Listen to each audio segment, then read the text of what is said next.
Usapang totoo, walang preno. You under Vlogcaster, real talk lang, walang plastikan. Magandang araw mga ka-Wonder, welcome back sa ating YouTube channel, Wonder Vlogcaster po. Mark Narboneta here. Kararating lang natin mga ka-Wonder, galing tayo sa isang meeting dyan sa may Great Eastern Hotel sa may Aberdeen Court, no? Kasama natin yung grupo ng mga nagpakatulong natin sa pagbago, no, ng Philippine Constitution, yung 1987 Philippine Constitution natin. Ito po ay ating pong fina-finalize na kanina at kasama natin yung ating pong mga conveners, no. Ito nga yung document, marami pong laman yan. Diyan po nakasaad mula doon sa preamble, Article 1 and onwards. At dito rin pinag-usapan namin mga ka-Wonder, no, yung federalism, unicameral at saka yung presidential. Ito po yung ating form of government na hopefully maisabayan dyan sa election sa 2028 para mabago na po yung ating saligang batas, no. At alam nating maraming kontra dyan, ano. Narinig naman natin na halos lahat ng senador ayaw yan. No?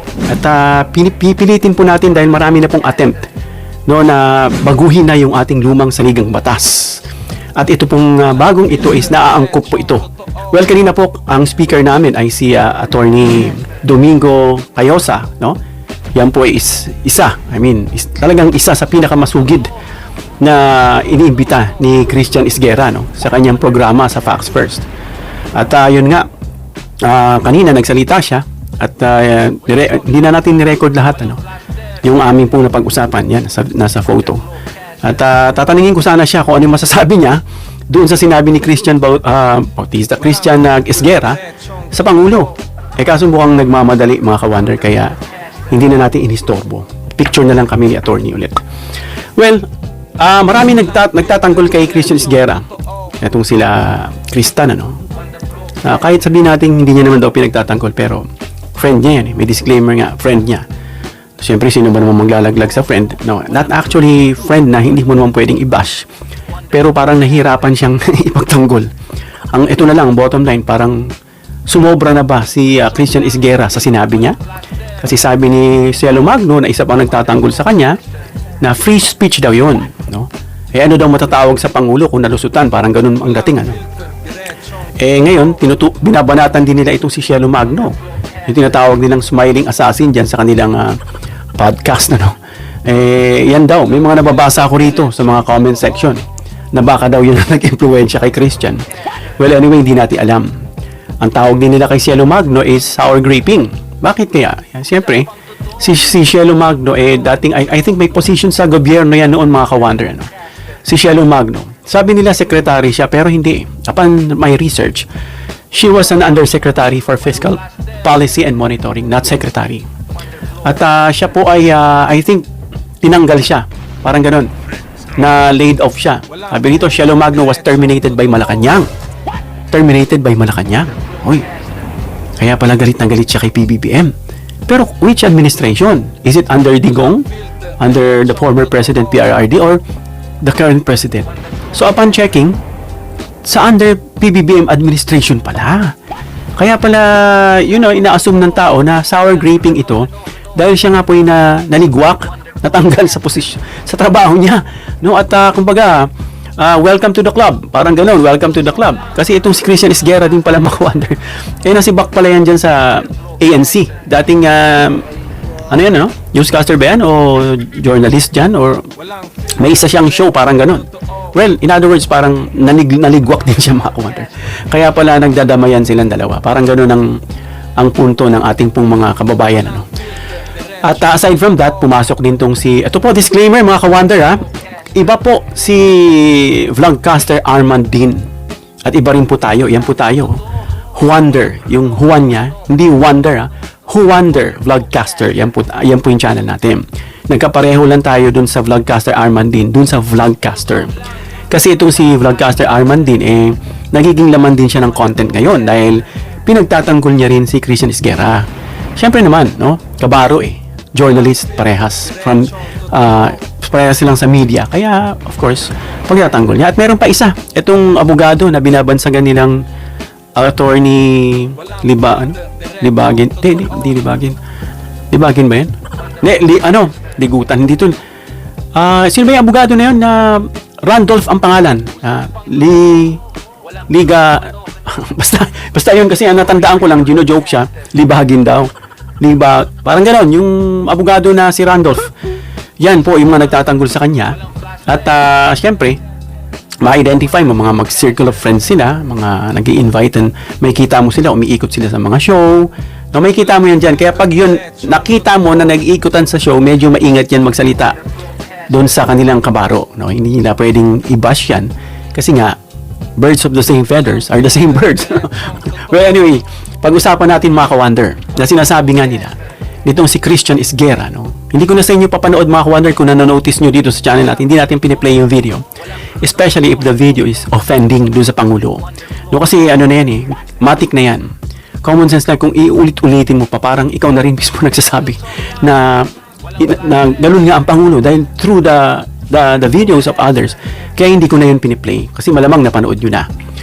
Well, ito nga, no, yung sinasabi nila na nalusutan ng Pangulo that nagbigay itong si Christian Esguerra ng multiple choice mga ka-wonder. At yung multiple choice niya is 3 choices lang. Ano ba yung mga 3 choices na yon? Tanga ka o kasabwat ka or both. Whether ikaw ay tanga, sabi niya, tanga ba yun o bobo?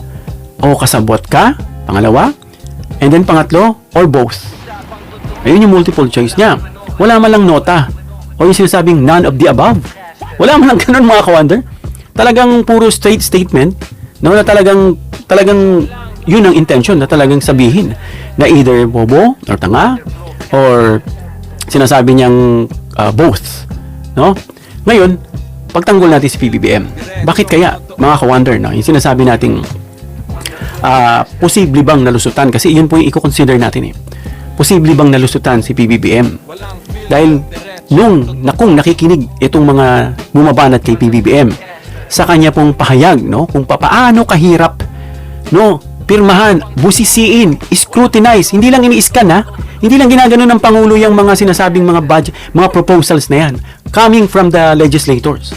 Yung mga budget request nila, no, napondohan itong proyekto na to, na kung saan bumapasok yung mga insertions, nagdi-disguise, nagmumukhang ganito, ganyan, and eventually, hindi naman pala gagawing proyekto, dyan pumapasok lahat.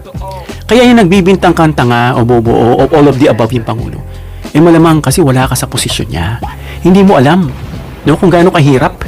Kaya yung term na ganun kadaling manghusga, no, alam natin, free speech. Free nga, pero tandaan natin, may limit ang free speech. Especially kapag journalist ka, meron kayong sinusundang pamantayan. No? Nandoon yung non-bias, nandoon yung may ethical approach ka na hindi ka lalo na presidente yan sinasabihan mo. Hello? No, kung naintindihan mo lang yung trabaho, hindi ka magsasalita ng ganyan.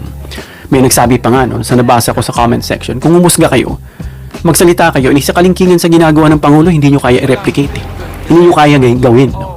Well, pagbasihan natin mga ka-wonder, yung sinasabing false dichotomy, no, yung sinasabing false choice, no, mga ka-wonder, kasi yung pag pinag-usapan natin, yung panig ng Pangulo, na talagang ang dami nag-react ng mga Marcos loyalist at nagalit nga itong nangyari kay Christian Esguerra. That's a classic example ng nagkaisang nainis. And I think, I'm not sure if it's still counting yung pagbawas, no, dahil dito sa pag-diss niya sa ating Pangulo. No? Kasi ang daling sabihin mga ka-wonder sa social media, no, kapag may mga nakalusot na questionabling pondo dyan sa budget na pinirmahan ng presidente, siya pumirma daw, paano raw siya nakalusutan, no? Eh, dalawa lang mga ka-wonder yung pagpipilian dito sa binigay ni Christian Esguerra, no? Either tanga o kasabwat, hindi lang idalawa, 3 pa, kasi may sinabi pa siyang both. Biruin mo. Pero sa totoong buhay kasi mga ka-wonder, yung pamamahala, no? Itong paglilid ni PBBM bilang presidente, eh hindi ganun kasimple, no? Dito sa gobyerno. May nagsabi pa, eh kung sinasabi yung kasabwat si PBBM, ba't hindi nyo kasuhan? Naririnig ko sa ibang content creators na. Well, hindi po kasi pwedeng kasuhan ng Pangulo kasi meron siyang immunity. He is the only person in the position in the government that is immune, no? Hindi siya subject sa mga pagdemanda niyan na ganyan. Kasi para hindi maantala yung kanyang mga ginagawa. Generic na po yan as a whole. No? Pababa dyan, Vice President downwards, lahat yan is hindi ligtas. Walang immunity. No? Ibig sabihin pwede silang kasuhan. Yan ang pagkakaintindi natin mga ka-wonder. O pwede nyo kasuhan ng Pangulo after his term. No? Pagkatapos ng termino niya. But make sure na yung inyo pong inaakusa is substantial. No? Kaya sa totoong buhay mga ka-wonder, ang pamamahala na ginagawa ni PBBM ay hindi biro mga ka-wonder. Hindi yan biro.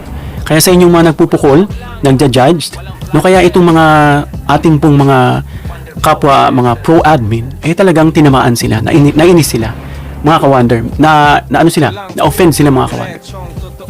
Dahil nga hindi ganun kadali ang mamahala, no? Napakalaki kasi mga ka-wonder ng sinasabing bureaucracy. No? Yan yung legitimate.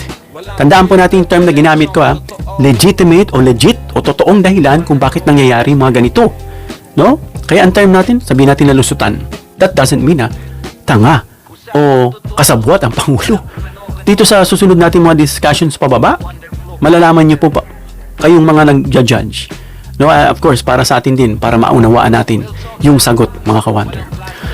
Isa pa mga ka-wonder, yung detalyadong paghimay. No? Kasi yung apat na possibility kung bakit nalusutan ang Pangulo.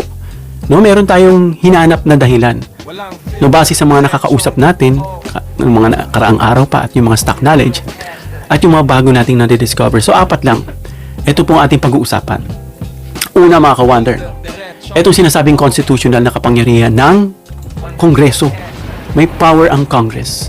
Nabanggit yan ni Christian Esguerra. Ang bilis niya pang magsalita The power of the purse. Sabi ng iba, the power of the first. Hindi po, in the power of the purse, yung pitaka. No? Yan yung unang-unang dapat nating maintindihan mga ka-wonder. At i-share dyan sa mga hindi nakakaintindi. Pag nalaman nyo to, share nyo sa kanila para maunawaan nila. Dahil sa ilalim ng ating saligang batas mga ka-wonder, ang Kongreso o yung sinasabing Kamara, yung Kamara, no? At itong Senado mga ka-wonder, ay meron silang exclusive na power, no? Sa pambansang pondo. Meron silang exclusive mga ka-wonder, no? Dahil bakit? Mahirap kalaban tong mga to. Aside from, hindi dahil sa takot si PBBM no? Kasi gusto ni PBBM unity at para sa pagsulong ng bansa, hindi niya naman i-expect na sinisingitan yan at pinagmumukayang pondo talaga o project. No? Kasi sila yung nagpapasa ng budget. Sila yung nagpapasa. Hindi yung Pangulo. Ang Pangulo, pipirma siya. For approval, for ano, no? Kasi trabaho ng Pangulo na pumirma bilang executive. Pero ang nagpapasa nito mga ka-wonder ng budget ay itong mga legislative department. No? Kaya ang paliwanag dyan, kung tatanungin kayo, para ipaliwanag sa mga nanguhusga, itong executive mga ka-wonder, yung sinasabing ehekutibo sa Tagalog, no, kagaya nitong Pangulo, kagaya nitong Department of Budget, sila mga ka-wonder ay nagpapadala lang ng sinasabing NEP o sinasabing National Expenditure Program bilang panukala, no? Papadala nila yan. Saan? Papadala nila yan mga ka-wonder dun sa Kongreso. No? Pagdating sa Kongreso mga ka-wonder, may freedom o may laya itong mga mambabatas. Pag sinabi nating mambabatas mga ka-wonder, congressman at saka senador, sila yon. Meron silang laya, no? Na ano? Na magbawas. Ano pa? Magdagdag. Meron din. O mag-reallocate. Binawas nila. O tinanggal nila. May dadagdag sila. O kaya i-reallocate nila. No? Itong mga pondo para maging isang bill. Anong tawag sa bill? Yung sinasabi nating GAB. No? Yung una act of GAB. General Appropriation Bill. No? Para maging ganun siya. Kaya ang depensa natin sa Pangulo mga ka-wonder, kung tatanungin tayo, no, kung may mga insertions, yan yung word na keyword, highlighted word, no, na nangyayari sa loob ng Bicameral Conference Committee, no, BICAM, Senado at saka Kongreso. Ginagawa itong mga ka-wonder ng mga babatas gamit yung nabanggit natin kaninang exclusive power nila, yung sinasabing legislative power. Meron sila yan. Gamit nila yan, exclusive sa kanila. Ngayon, ang Pangulo mga ka-wonder ay hindi siya basta-basta makialam.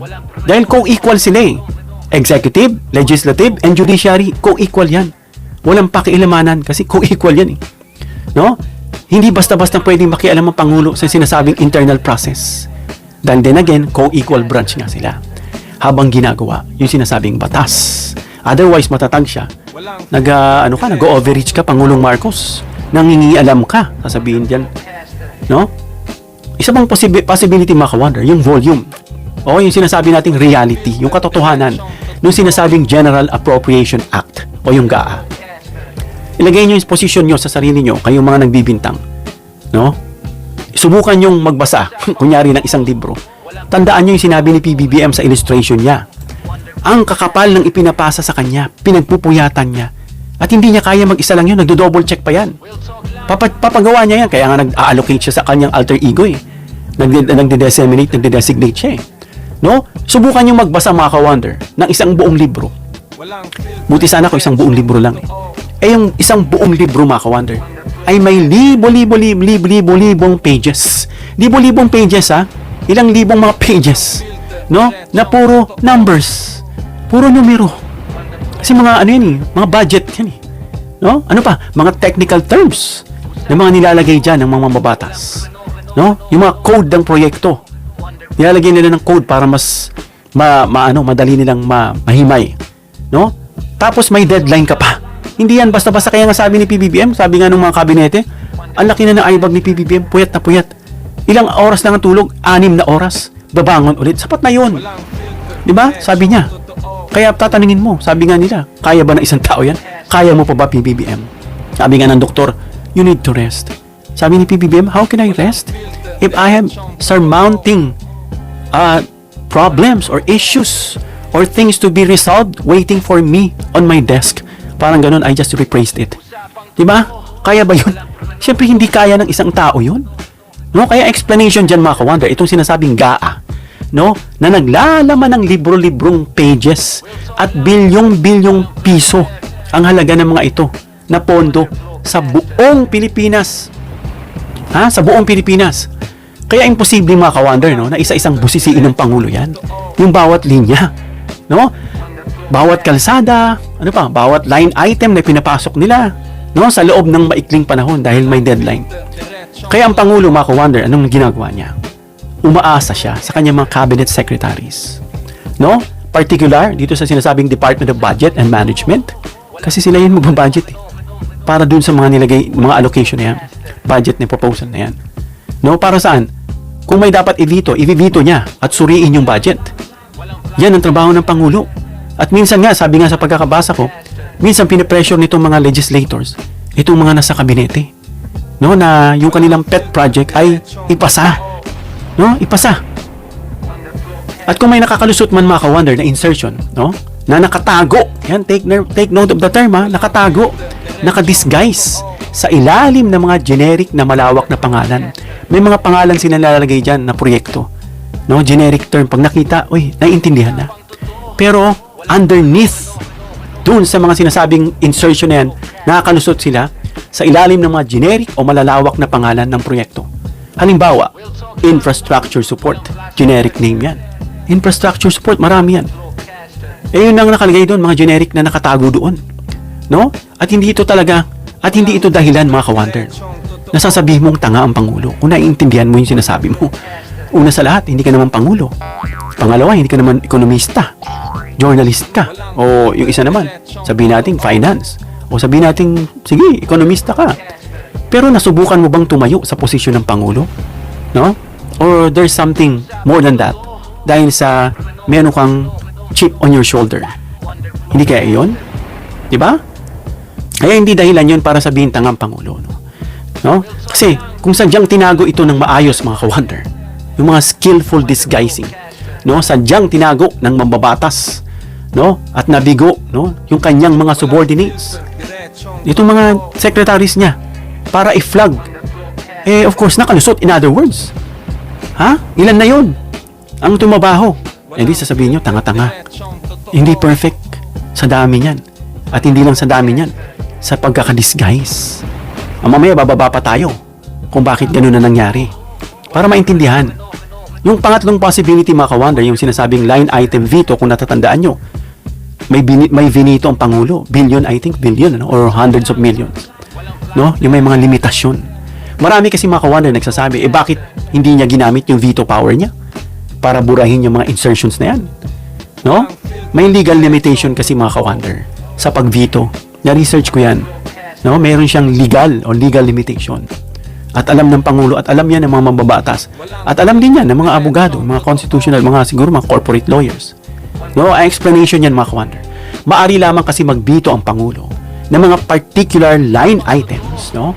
Kung ang mga ito ay malinaw, tandaan nito, malinaw na nakahiwalay o may sariling kategory. Nakahiwalay siya, no? Kaya vinivito niya, no?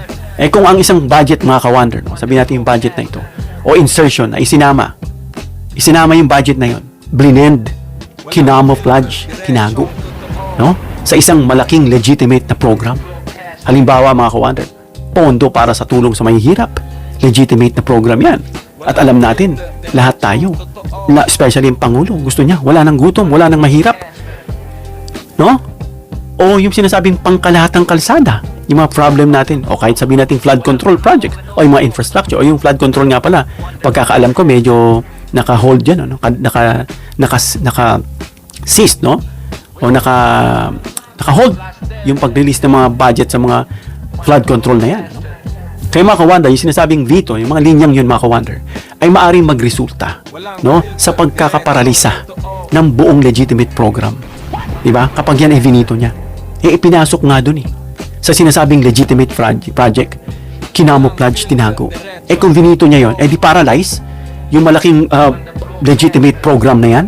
Diba? Mahusay nga magtago. Sanay. No? Kaya ang depensa dyan mga ka-wonder, pinipili ng Pangulo na huwag i-veto. Yung ilang bahagi, pinipili niya na huwag i-veto upang hindi maantala mga ka-wonder. Yung operation ng buong gobyerno. No? Hindi ma-shutdown yung government. Yung sinasabing government shutdown. No? O yung pagpapatupad mga ka-wonder ng mahalagang serbisyo para sa mamamayan. Gawin ng Pangulo, hindi na antala. Sino sisisihin dyan? Siya. Bakit? Binito kasi ng Pangulo, ituturo siya ng mga lehistrado, ng mga legislators. Diba? Mas matimbang mga ka-wonder yung kapakanan ng bansa kaysa pang hostage. Sasabihin, hino-hostage mo PBBM yung budget dahil sa pagsasabihin pagiging paranoid mo, tinago nga, hindi nga nakita sa isang lehitimong project, no? Sasabihin, hino-hostage mo yung buong budget, no? Dahil lang sa questionable insertion na yan, pinasok nga doon, no? Nakipag-blend in. Yung isa pang possibility mga ka-wonder na nakita natin, yung sinasabing political compromise para dun sa stability, yung sinasabing political pragmatism. Kasi mga ka-wonder, no? Sa politika, kailanman yung mga alyansa. Kasi sa politika mga ka-wonder, real talk hindi pwedeng mag-isang Pangulo, babanggain niya lahat. Hindi niya rin kaya. Hindi niya kaya. Real talk lang. Kasi sa politika nga mga ka-wonder, kailangan mo ng alyansa para maipasa o para makapasa yung mga batas para sa bayan. No? Para sa bayan, hindi para sa kung anuman. At kung aawayin mga ka-wonder ng Pangulo yung buong Kongreso sa pamamagitan ng pagbura, no? Ng kanilang mga siningit na proyekto, anong mangyari? Anong mangyari sa tingin nyo? Na-discuss na natin yan noong nakaraan. No? Anong mangyari? Ang explanation dyan mga ka-wonder, no? Ang pamumuno ay nangangailangan ng kompromiso. Kailangan makikompromise ng Pangulo. Not because tinotolerate niya yung sinasabing hinayaan niya, nakasabwat siya, hindi iyon ang dahilan. Nakita niya, general budget to, pinasok doon. Malalaman niya ba? Malalaman niya yan mga ka-wonder. Kung yan ay ililiquidate na, bubusisiin na, and at the same time pananagutin itong sumingit-singit dyan na pinagmukhang lehitimo yung isiningit niya sa lehitimong programa. Diba? Kaya mga ka-wonder, kung gigisahin at haharapin ng Pangulo yung bawat hiling nitong mga mambabatas, ano mangyari? Diba? Tandaan nyo, ang Kongreso, meron silang impeachment power. Nakaalok. Itong Kongreso, sa kanila nag-i-initiate ang pag-impeach. Paano kung politikahin nila yung Pangulo? Na instead maipatupad ng Pangulo lahat ng budget para sa kabubuti ng bansa sa kapalit lang nitong mga to. No? Na yung bawat hiling ng mababatas. Anong gagawin niya? Harangin niya, gigisahin niya. Diba? Anong gagawin? Re-resbakan siya ng Kongreso. Anong gagawin? Hindi ipapasa. Yung ibang mga mahalagang batas, hindi nila ipapasa yan. No? Yan yung resback nila sa Pangulo. Di sinong apektado? Yung Pangulo. Tuturo na naman siya. Mahina ka, weak leader ka. Ano ka? Ang tawag doon? Incapable ka. Kung ano na yung bangag ka, kung anong sasabihin itong mga siraan tuktok. Diba? Re-resbackan siya. Isa pa, aantala yung konfirmasyon no, ng mga kabinete dito sa sinasabi nating Commission on Appointments. Maantala yan at magkakaroon, no, ng paglikha ng political crisis between itong legislators at saka Pangulo. Ano mangyari? Kakaroon ng standoff, deadlock, no? Ayaw magbibigayan? Walang bigayan? Ano mangyari? Bagsak ang ekonomiya. So ano gagawin ng Pangulo? Magbibigay siya, no? Magbibigay siya. Not because kasabwat siya o tanga siya. Para maintindihan nitong si Christian Esguerra yung sinasabi niya. No? Yun yung kalakaran ng politika. Iniwas nga eh. Vinito niya. Pinasok naman dito sa lehitimong budget. Bubusisiin niya pa rin? Ibubusisiin niya, hindi niya nga ma-identify kasi nga, pinasok sa lehitimong budget. Anong gagawin niya? I-hold niya yung buong yun? Eh di na-hold up. Na-hostage. Sino masama? Siya. Ngayon sasabihin mo, tanga, kasabwat, kaya gadaling magsalita hanggat hindi mo ginagamit ito. Mag-isip. Diba? Kaya kung didepensa natin mga kawander, ang ating Pangulo, no, ang pagpirma ng Pangulo, mga kawander, ay maaaring isang strategy, no? Strategic step o hakbang, no? Para mapanatili yung peace between the legislators na co-equal nga sa executive at para magkaroon ng kooperasyon sa pagitan ng executive at legislative para umusad yung bayan. Ang hirap. Kaya nga ipinapasa natin, mga kawander, eh. Itong hawak nating dokumento. Ito. Kaya nga ipinapasa. Pilit nating nasa kamay na to ng Kongreso at saka ng Senado. Itong sinasabi nating, yan, ito yung sa COMELEC na isasama natin sa election. And then magpapapirma na kami. No? Itong People's Constitution. Yan po. Yan. Andyan po yung sinasabi natin mga articles from preamble to onwards. At yung sinasabing federalism, unicameral, at saka yung presidential. No? Yung sinasabi nating bago nating magiging Philippine Constitution na bagay sa ating bansa. Na ayaw nga. Na kumbaga pagkakarinig ko, ayaw ng mga senador. Yung sinasabing tsa-tsa. No? Na kakaroon ng negatibong connotation, mga kawander. Kaya in other words, mga kawander, be gentle, no? Yung mga nagbibintang. Be rational, be logical, no? Hindi siya kasabwat sa korupsyon, no? Sabi nga siyang, mahiya naman kayo. Pinatamaan niya yung mga nandoon. Nakasabwat. Na ibang araw, nakipalakpak, nakitawa pa eh. No? Sinabi niya na lang yun, pero naiipit ang Pangulo. Dahil kapag nangyari, siya rin sisisihin. No? Hindi siya kasabwat, ulitin natin. Sa korupsyon na yan, piliin niya lang, mga kawander, yung mas malaking laban. No? Ang mapanatiling umaandar ang ekonomiya, no, at ang reforma ng kanyang administrasyon. Masisira naman yung bagong Pilipinas. Ang ganda pa ng kanta ng bagong Pilipinas, no? Tapos siya rin sisira, parang ganun. Kaya dapat maintindihan natin kayong mahumusga, no? Para hindi nyo sabihin yung Pangulo na tanga o bobo o kasabwat, no? Para mapanatiling umaandar ang ekonomiya at yung reforma ng kanyang administrasyon, no? Alam natin kung saan galing last year. Pili kayo, last year or this year. 'Di ba? Tapos andali niyo magsalita na hindi kayo nag-iisip. Pangatlo, mga kawander, bilang pagkatatapos, ano, bilang pagbubuod natin, no? Ito yung take away natin sa bawat isa na ma-share nyo rin doon sa nagbibintang. Kaya, mga kawander, no, bago natin husgahan ang Pangulo at tawagin siyang tangiing o kasabwat o the worst, all of the above, both, intindihin muna natin kung paano gumagana ang gobyerno. Alamin nyo muna, no? Hindi yung makapisik lang tayo dahil, ay, journalist ako eh. Kasi mga journalist noon ang tatapang, mga kawander. Talagang, pag sinabi mong journalist matatapang, nililigwak sila. Eh, dahil lang ba doon? O dahil sa dilaw ka o galit ka? May chip ka sa shoulder mo or whatever reasons you may have. Kaya dapat intindihin muna natin, mga kawander, kung paano gumagana ang gobyerno. Yung pagpirma na yan sa budget, no? Hindi automatic yan, mga kawander, na pag-aproba. Hindi nyo alam, ini-scrutinize, sine-check yan, napupuyat ang Pangulo. No? Hindi ibig sabihin, ina-aprobahan niya yung mga nakatagong insertion na yan. No? Ito ay pag-aaproba, mga kawander, para sa kabuang direksyon ng bansa, para sa susunod na taon. Kayo, mga kawander, sa tingin nyo, kung kayo ang Pangulo at nasa harap nyo yung mga libro na may libo-libong pahina, Isang libro, 2 libro, pangatlong libro, may mga libo-libong pahina. Pahina ng alin? May mga numbers, mga terminologies dyan, ng budget, no? Na kailangan mapirmahan bago matapos ang taon. Ha?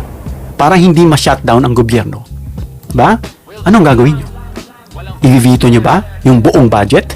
Buo ha? O pumirma para sa stability, no, ng bansa. Para hindi ma-deadlock. Para hindi ma-checkmate. Diba? Saan kayo? Kaya mahirap maging pangulo. Madaling magsalita, lumabas sa bibig, no, yung maanghang na pananakit, pangiinsulto. Pero subukan yung suotin yung sapatos ng pangulo. Yan, maintindihan nyo. Hanggang dito lang tayo mga ka-wonder. Comment down below your opinion para mabasa at mareaksyonan. Please give me a thumbs up if you like this video para ma-share ni YouTube sa iba pang viewers. And please share this video para malaman nila kung gaano kahirap maging isang pangulo at sasabihan lang nilang tangi kasabwat or both. Please subscribe, hit the notification bell icon and choose all bilang suporta sa aming mga content creators. Hanggang sa muli mga ka-wonder. God bless.